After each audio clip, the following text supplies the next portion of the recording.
What is up, guys, and welcome to episode 4 of how to be a good Call of Duty player, how to be better at Call of Duty, because you guys want to know how to be a Sandy Ravage. Now, I can't guarantee you will be a Sandy Ravage after watching all of these episodes, but I can guarantee you that you will probably be a better player than you were before. Unless you are already a 2KD player, I think you guys can improve from what I'm saying, hopefully. So, let's start off right away because I did not have a lot of time. So, starting off, try using a sensitivity over 4, okay? So, the reason why I say use a sensitivity over 4 is because naturally over time your thumbs will get used to a sensitivity of 4 or over. If you are on a 1, 2, or 3 sensitivity, I suggest bumping it up to 4, okay? 1 is absolutely atrocious. If you're on 1, maybe you came from Halo, I'm not sure. I started out on like 3, and I worked my way up. 1 is just absolutely horrible. If you're playing on 1, you have no sense of turning, you have no sense of control, precise accuracy, because let's just say there's someone on the very right of your screen, or maybe there's someone on your right shooting at you. You cannot turn on that person.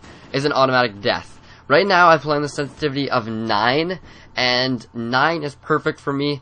I've gotten used to it. I have control freaks, and they help me out quite a bit actually, but realistically, I don't know if control freaks really help you out all that much. They give you more area to cover on your control freaks, but in the end, I'm thinking that I've actually got so dependent on them that I literally cannot play on a controller without control freaks. So I need to bring along my little control freaks to everyone's house if I'm going over there. I'm going to play Xbox. But, like I said, if you really want to raise your sensitivity and you're not that high at all, what I did, I started out in World at War, and eventually, by Modern Warfare 2, I was on a steady 7 to 8 sensitivity. And so I started out on 2 every single week during the summer, or every 2 weeks. I would bump it up by 1 point. And over time, right away it doesn't seem like a whole lot. But it might, if you play on 1 sensitivity for a while, it might get a little bit hard to get used to, for the first little while. But over time, like I said, you will get used to it. It will come naturally. And I don't suggest going up to 9. 9 is maybe a little bit too high, because for me at least, I've gotten so used to the 9 that I snipe tons, and I love sniping on high sensitivity. It just gives me so much accuracy, I find. But I would suggest, if you are going for a really versatile sensitivity, I would say 6. 6 is probably the best sensitivity to go with. Maybe 5. 5 or 6 is, in my opinion, is the best sensitivity to go with. But then again, sensitivity is all up to you. I'm not trying to force you to pick a higher sensitivity. Whatever you feel comfortable with, you use. And whatever you feel more comfortable with, that'll get you a better game and play better, that's what you gotta use. Because in the end, it helps you, it doesn't help me. So let's go on to the next point. And that is, okay, if you're playing Search and Destroy, I'll cover this really short. If you're playing Search and Destroy or Demolition, know where you're going to go right after you plant the bomb. I said that because I play Search and Destroy a lot, and I know a lot of people that do play Search and Destroy, but it is becoming less common in Black Ops because I don't find it as fun, as fast-paced as Modern Warfare 2 with the Marathon Lightweight. So we'll see come Modern Warfare 3, hopefully it is more fast-paced, and I would love it if it was. So you gotta have set places after you plant the bomb, know exactly where you're going to go. Because if you don't, you're going to get caught choosing between 1 or 2 areas, and you're probably going to die. Another thing is you gotta take note of the location of an enemy appears. Okay, sorry, I was reading my notes out loud. I don't know on my iPod. Okay, so take note of when an enemy shoots, okay? So not a lot of people use silencers in Black Ops or Call of Duty in general. So try to use your radar to your advantage. If you use a counter UAV as a kill streak, oh my goodness, I hate counter UAVs. It is an amazing kill streak, and I suggest using it. Really, I suggest using it.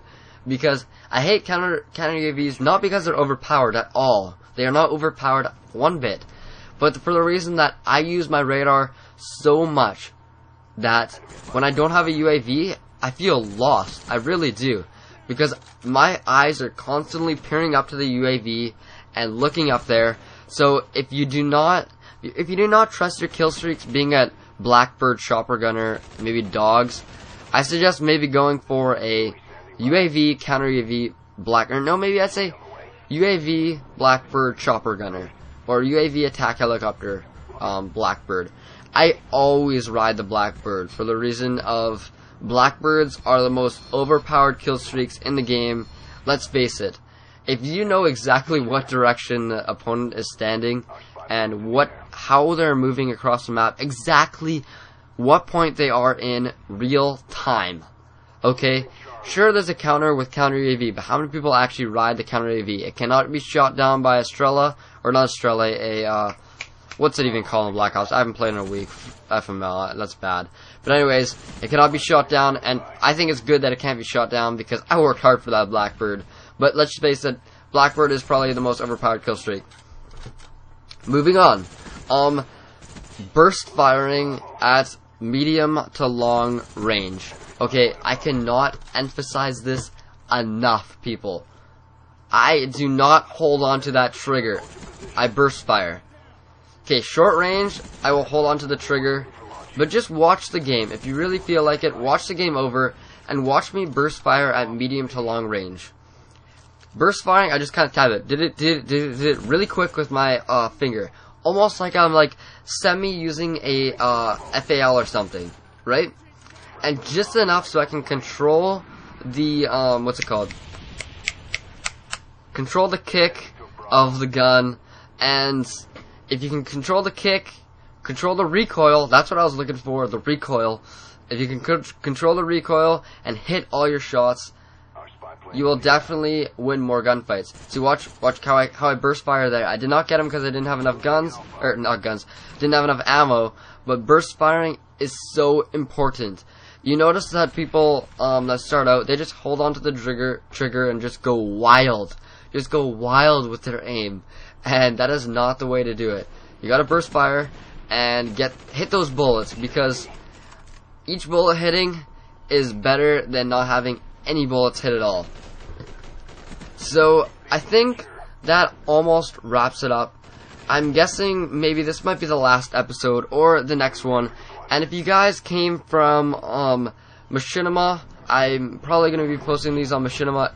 And if you did, please come check out my channel. I would appreciate it so much. I've been working hard on my channel for a year, almost 2 years actually. I started in January of 2010. So we're moving our way close. I have 200 plus videos now, and it is amazing. All my subscribers on my channel are outstanding.